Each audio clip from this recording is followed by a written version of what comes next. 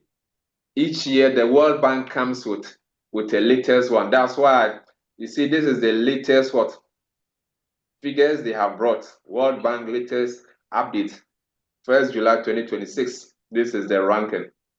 Those who are using old notes, be informed and updated accordingly.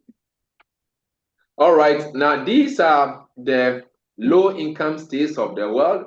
Burundi's I told you, well, even when you check from the global map, okay, mostly concentrated in Africa with some few in the Middle East, Yemen, Afghanistan, South Asia, and then Syria, okay?